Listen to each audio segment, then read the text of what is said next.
السلام علیکم ورحمۃ اللہ وبرکاتہ۔ میں محمد عظمت رضا رضوی نظامی، استاد جامعۃ رضا فاطمۃ الزہرا عنصر گجرات، درجہ فضیلت سے مخاطب بخاری شریف کا درس دینے جا رہا ہوں۔ میں آپ سے مخاطب جو اس سبق سے آپ فائدہ اٹھا رہے ہیں، اللہ پاک آپ سب کو علم نافع عطا فرمائے، آپ لوگوں کے صدقے مجھے بھی علم نافع عطا فرمائے، آمین ثم آمین۔ اللہ رب محمد صلی اللہ علیہ وسلم، نحن عباد محمد صلی اللہ علیہ وسلم۔ اللہم رب اشرح لی صدری ویسر لی امری واحلل عقدۃ من لسانی یفقہوا قولی۔ اللہم رب یسر ولا تعسر وتمم بالخیر۔ اللہم افتح علینا حکمتک وانشر علینا رحمتک یا ذا الجلال والاکرام۔ بسم اللہ الرحمن الرحیم۔ باب قول المحدث حدثنا واخبرنا وانبأنا وقال لنا الحمیدی کان عند ابن اعینة حدثنا واخبرنا وانبأنا وسمعت واحدا وقال ابن مسعود حدثنا رسول اللہ صلی اللہ تعالی علیہ وسلم وهو الصادق المصدوق وقال شقیق عن عبد اللہ سمعت النبی صلی اللہ تعالی علیہ وسلم کلمة کذا وقال حذیفة حدثنا رسول اللہ صلی اللہ تعالی علیہ وسلم حدیثین وقال ابو العالیہ عن ابن عباس عن النبی صلی اللہ تعالی علیہ وسلم فيما يروي عن ربه وقال انس عن النبي صلى الله تعالى عليه وسلم يرويه عن ربه وقال ابو هريرة عن النبي صلى الله تعالى عليه وسلم يرويه عن ربكم تبارك وتعالى۔ یہ باب ہے محدث کا کہنا ہم سے حدیث بیان کی اور ہمیں خبر دی، وہ انبانا ہمیں بتایا، ہمیں خبر دی، اور حمیدی نے وقال لنا الحمیدی اور ہم سے حمیدی نے کہا کان عند ابن اعینہ کہ ابن اعینہ کے نزدیک حدثنا اور اخبرنا اور انبأنا اور سمعت ایک ہی معنی میں ہے، ان کے درمیان کوئی فرق نہیں ہے، سب ایک ہے۔ اور ابن مسعود نے فرمایا کہ ہم سے حدیث بیان کی رسول اللہ صلی اللہ تعالی علیہ وسلم نے، اور وہ صادق المصدوق ہے، سچوں میں سچا ہے نا۔ دیکھیے اس باب میں امام بخاری علیہ رحمہ والرضوان یہ ثابت کرنا چاہتے ہیں کہ حدثا اور اخبارہ میں کوئی فرق نہیں ہے۔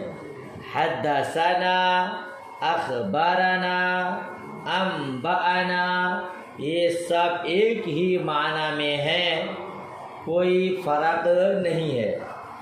آئیے پورا مسئلہ اچھے سے سمجھیے۔ یہاں امام بخاری علیہ رحمہ نے اپنے اس موقف پر 7 تعلیقات بیان کیے ہیں جی، جس سے یہ ثابت ہے کہ ان کے درمیان کوئی فرق نہیں ہے۔ یاد رکھیے گا، متاخرین محدثین اخبرنا اور حدثنا کے درمیان یہ فرق کرتے ہیں کہ اگر شیخ قرات کرے، استاذ پڑھے، شاگرد سنے تو اسے حدثنی سے تعبیر کرتے ہیں۔ جیسے میں ابھی پڑھ رہا ہوں، آپ سن رہے ہیں تو آپ کہیں گے حدثنی فلاں، تو عظمت رضا نے ہم سے یہ حدیث بیان کی، حدثنی آپ کہیں گے، ٹھیک ہے نا۔ اور اگر تلمیذ قرات کرے، شاگرد قرات کرے، پڑھے اور استاد سنے تو اخبرانی سے، آپ پڑھیں میں سنوں تو میں کہوں گا میری یہ محنتی پیاری پیاری شاگردہ نے مجھے خبر دی، تو اخبرانی کہیں گے، ٹھیک ہے نا۔ پھر اگر شاگرد حضرات، شاگردہ محترمات دو سے زیادہ ہو تو بجائے آئے متکلم کے جمع متکلم کا صیغہ استعمال کریں گے، یعنی حدثنا۔ اب آپ چونکہ ایک پوری ٹیم ہے، جماعت ہیں، آپ لوگ کہیں گے حدثنا، یہ متاخرین محدثین کا نظریہ ہے نا، ان کا یہ ماننا ہے۔ اور اگر شاگرد بہت ہو استاذ کو خبر دیں تو استاذ کہیں گے اخبرنا۔ یہی امام ترمذی علیہ الرحمہ کا مسلک ہے، ٹھیک ہے۔ اور متقدمین کے یہاں، یہ متاخرین کا مسلک ہو گیا، متقدمین کے یہاں حدثا اخبرہ میں کوئی فرق نہیں ہے، ٹھیک ہے۔ یہی امام بخاری علیہ رحمہ کا مسلک ہے کہ اخبرنا، حدثنا، انبأنا شاگرد بھی استعمال کر سکتے ہیں اور استاذ بھی، اس میں کوئی فرق نہیں ہے۔ امام بخاری علیہ رحمہ اپنے موقف کی تائید میں 7 تعلیقات یہاں پیش کیے ہیں۔ پہلی تعلیق کیا ہے؟ قال لنا الحمیدی کان عند ابن اوعینہ حدثنا واخبرنا وانبانا وسمعت واحدا، ہے نا؟ کیا کہا کہ مجھ سے حمیدی نے کہا سفیان بن اوعینہ کے نزدیک، عند ابن اوعینہ اوپر لکھا سفیان ابن اوعینہ کے نزدیک حدثنا اور اخبرنا اور سمعت اور انبأنا ایک ہی تھا، ٹھیک ہے، استعمال میں کوئی فرق نہیں۔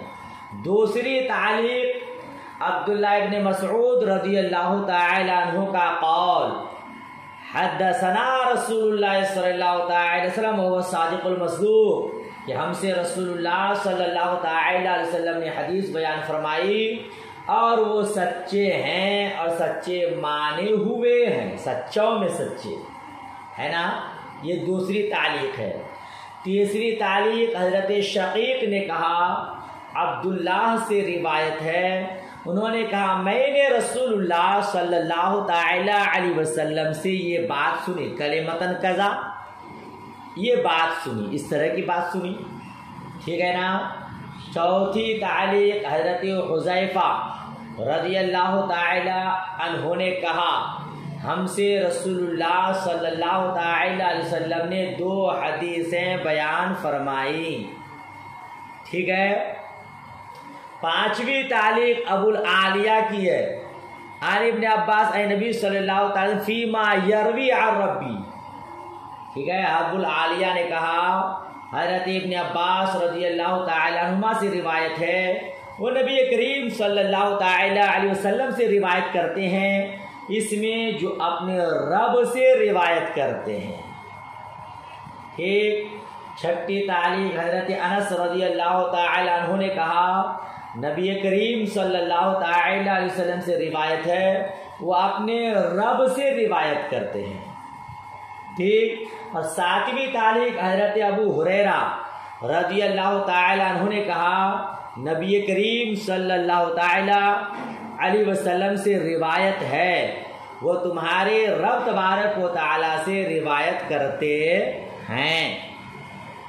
یہ 7 تعلیقات امام بخاری علیہ رحمہ نے بیان کیا۔ آپ غور کیجئے، پہلی 4 تعلیقات میں بتانا مقصد یہ ہے کہ راویان حدیث کبھی حدثنا بولتے ہیں، کبھی سمعت، اور دونوں کے معنی ایک ہیں۔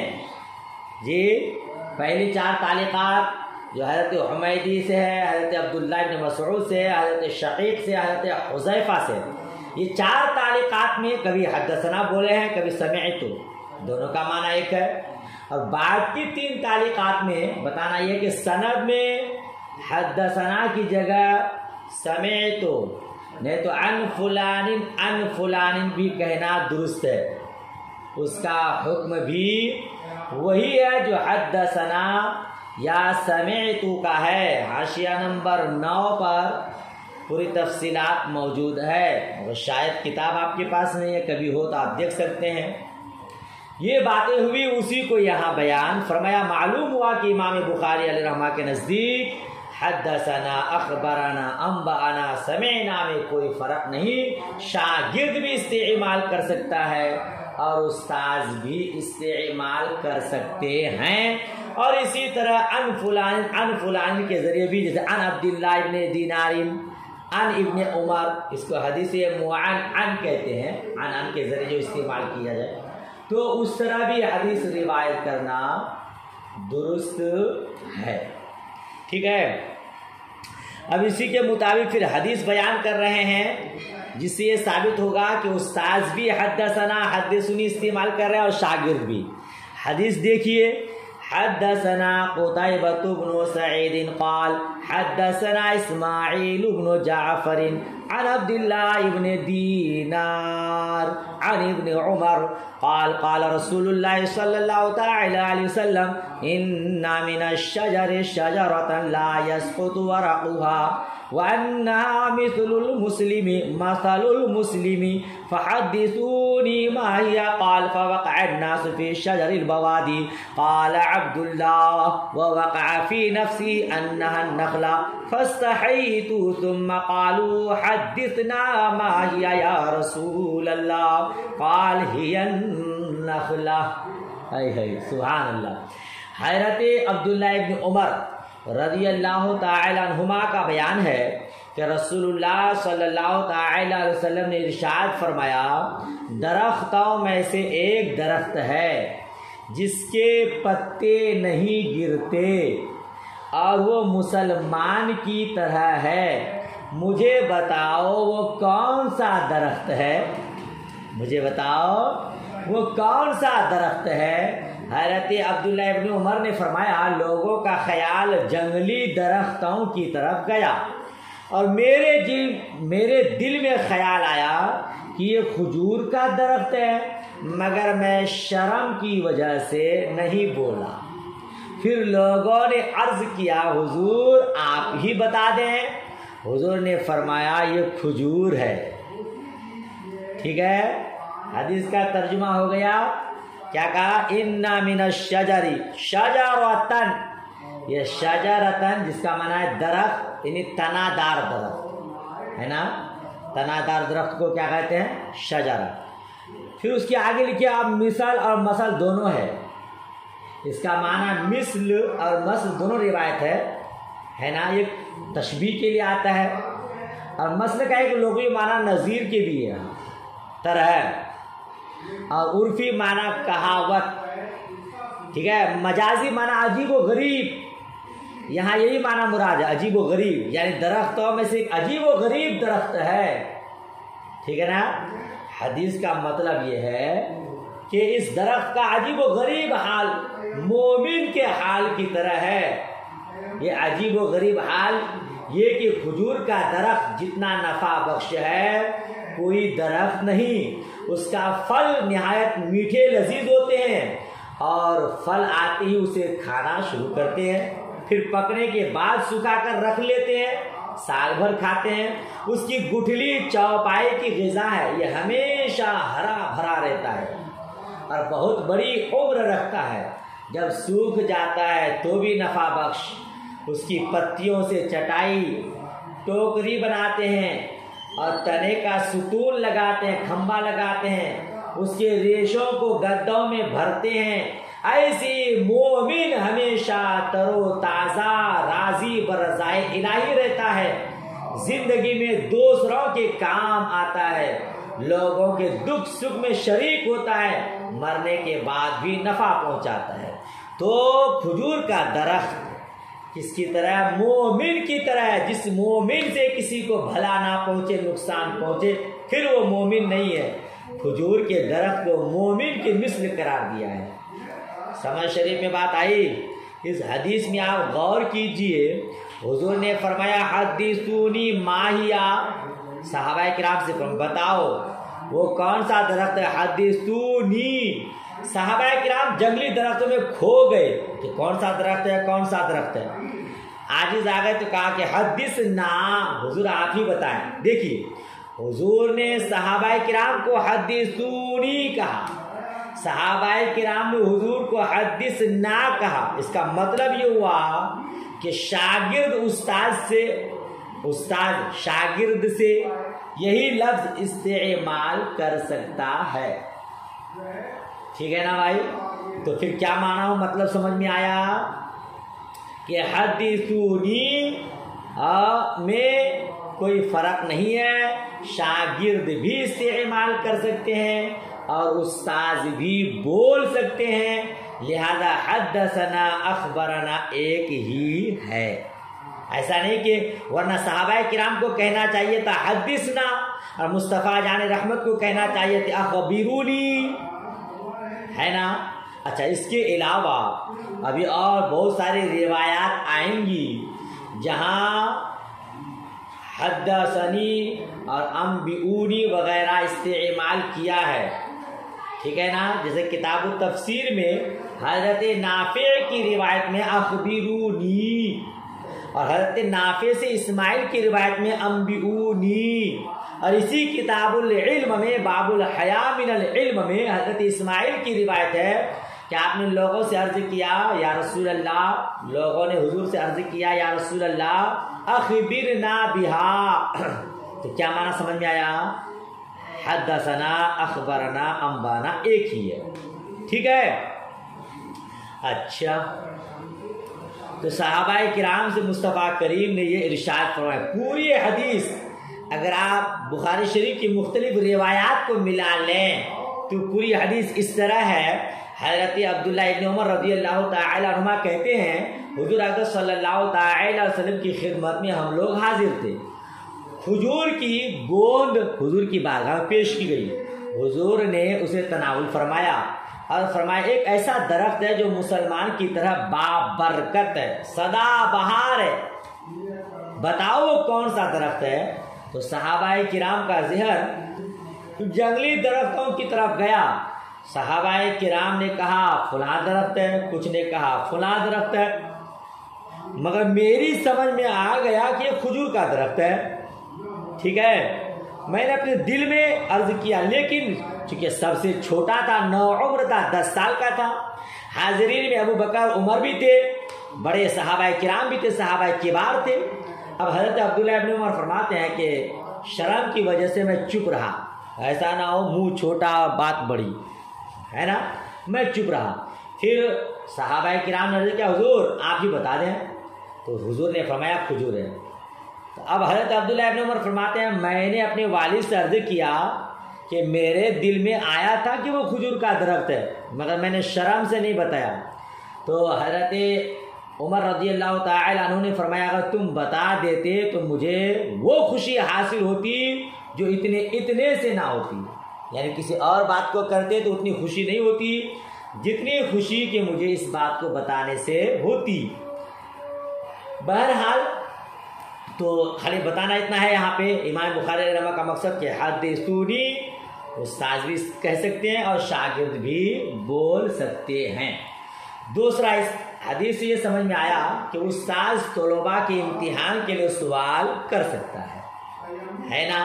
کوئی علمی پہلیہ اس نیت سے پوچھنا کہ شاگردوں کا ذہن چیک کروں کتنا تیز ذہن کے مالک ہیں تو کر سکتے ہیں، لیکن علماء کا امتحان لینے کے لیے انہیں رسوا کرنے کے لیے اس نیت سے پوچھے کہ اس کو اپنے سے نیچا دکھائیں، حرام ہے، ٹھیک ہے نا؟ اسی لیے حضور نے پوچھا۔ دوسری بات یہ ہے حضرت عبداللہ ابن عمر چونکہ چھوٹے تھے آپ نے جواب نہیں دیا، اس سے یہ سمجھ میں آیا کہ بزرگوں کا ادب کرنا چاہیے، ہے نا؟ اس کے آگے آگے نہیں چلنا چاہیے۔ اور اس سے یہ بھی سمجھ میں آیا کہ دیکھیے صحابہ کبار کے ذہن میں بات نہیں آئی اور ایک بچہ کے ذہن میں بات آ گئی، تو کبھی ایسا ہو بھی سکتا ہے کہ بھائی کوئی کم عمر والا بات سمجھ جائے، بڑی عمر والا نہ سمجھے، ٹھیک ہے نا؟ چلیے آگے بڑھیے۔ باب القراءۃ والعرض علی المحدث وروى الحسن والثوری ومالك القراءة جائزة واحتج بعضهم في القراءة على العالم بحديث زمام بن ثعلبة أنه قال للنبي صلى الله تعالى عليه وسلم الله أمرك أن نصلي الصلاة قال نعم قال فهذه قراءة على النبي صلى الله تعالى وسلم أخبر زمام قومه بذلك فأجازوه واحتج مالك بالسك يقرأ على القوم فيقول أشهدنا فلان ويقرأ على البقي فيقول القارئ أقرأني فلان. اس حدیث سے امام بخاری علیہ رحمہ اخذ حدیث کا طریقہ بتانا چاہ رہے ہیں. باب القراءۃ والعرض علی المحدث، محدث پر پڑھنا اور حدیث پیش کرنا، ٹھیک ہے نا.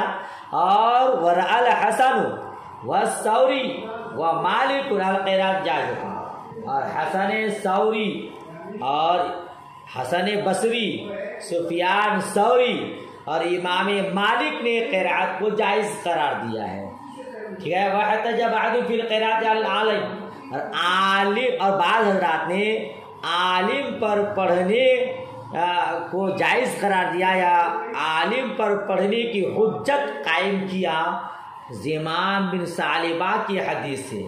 انہوں نے کہا کہ انہوں نے نبی کریم صلی اللہ تعالی علیہ وسلم سے عرض کیا کہ اللہ تبارک و تعالیٰ نے آپ کو حکم دیا ہے کہ ہم نماز پڑھیں. تو حضور نے کہا کہ ہاں، یہ نبی کریم صلی اللہ تعالی علیہ وسلم پر قرات ہے. اور زمام نے اپنے قوم کو اس کی خبر دی، فاجازوہ، تو ان لوگوں نے اس کو جائز قرار دیا. اور امام مالک رحمۃ اللہ تعالی علیہ نے دستاویز سے حجت قائم کی، یقرأ علی القوم، کہ قوم پر پڑھا جائے تو وہ لوگ کہیں کہ ہم لوگوں نے گواہی دی، ہم لوگوں کو فلاں نے گواہی دی، ٹھیک ہے نا. وہ یقرأ علی المقری، اور مقری پر پڑھا جائے تو قاری کہے کہ اقرانی فلان، ہم کو فلاں نے پڑھایا. اس حدیث سے امام بخاری علیہ رحمہ اخذ حدیث کا طریقہ بتا رہے ہیں، حدیث کیسے حاصل کریں. تو شیخ خود پڑھے شاگرد سنیں، یہ بھی ایک طریقہ ہے. استاذ پڑھے شاگرد لوگ سنیں، تو شاگرد کہہ دیں گے کہ ہم کو استاذ صاحب نے یہ پڑھایا. اور دوسرا یہ کہ شاگرد پڑھے استاذ سنے. یہی زمانہ دراز سے یہی طریقہ رائج ہے، اسے عرض کہتے ہیں. یہ شاگرد پڑھے استاذ سنے، اس کو کیا کہتے ہیں؟ عرض. اور تیسرا طریقہ ہے کہ شیخ اپنی کوئی کتاب شاگرد کو دے، اسے مناولت کہتے ہیں. ابھی آئے دوسرے والے صفحہ میں آئے گا، کیا کہتے ہیں اس کو؟ استاد اپنی کوئی کتاب شاگرد کو دے، تو اسے کیا کہتے ہیں؟ مناولت. اور چوتھا طریقہ، شاگرد کوئی کتاب استاد کی خدمت میں پیش کر کے درخواست کرے کہ اس کی مجھے اجازت دے دیں. استاد اس کتاب پر اطمینان کر کے شاگرد کو اجازت دے دے، اسے بھی عرض کہتے ہیں، ٹھیک ہے. اور حقیقت میں مناولت ہی کی ایک قسم ہے، یہ عرض مناولت کی ایک قسم ہے. اسی لیے علامہ ابن حجر نے اسے عرض مناولت کہا ہے. عرض اور مناولت دونوں ایک ہی چیز ہے. کیونکہ بعض تشدد پسند محدثین اس کے قائل تھے، روایت اسی وقت صحیح ہے جب استاد خود پڑھے اور شاگرد سنے. اس لیے امام بخاری نے اس پر بہت زور دیا کہ استاد کی قرات تلمیذ پر اور شاگرد کی قرات استاد پر دونوں صحیح ہیں. اور بعد میں اسی پر اتفاق ہو گیا، ٹھیک ہے نا. اب اس کے بعد یہ اختلاف ہے کہ دونوں برابر ہیں یا ان میں کچھ فرق ہے. اس سلسلے میں 3 مذہب ہیں. پہلا مذہب یہ کہ تلمیذ کا، اس شاگرد کا استاد کے سامنے پڑھنا یہ زیادہ راجح ہے. یہ امام اعظم ابو حنیفہ رحمۃ اللہ تعالی علیہ اور ابو ذئب وغیرہ، ٹھیک ہے نا. اور ایک روایت کے مطابق امام مالک کا بھی مذہب ہے، شاگرد پڑھے استاد سنے، یہ زیادہ بہتر، ٹھیک ہے. یہ امام اعظم کا مذہب ہے، امام مالک کا بھی. اور دوسرا یہ کہ استاد کا پڑھ کر تلمیذ کو سنانا یہ راجح ہے. استاد پڑھے شاگرد سنے، یہ جمہور کا مذہب ہے. بعض لوگوں نے کہا یہ صرف اہل مشرق کی جمہور کا مذہب ہے.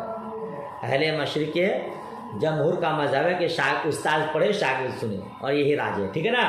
یا جمہور سے مراد اہل مشرق کا جمہور ہے. اور تیسرا دونوں برابر ہیں،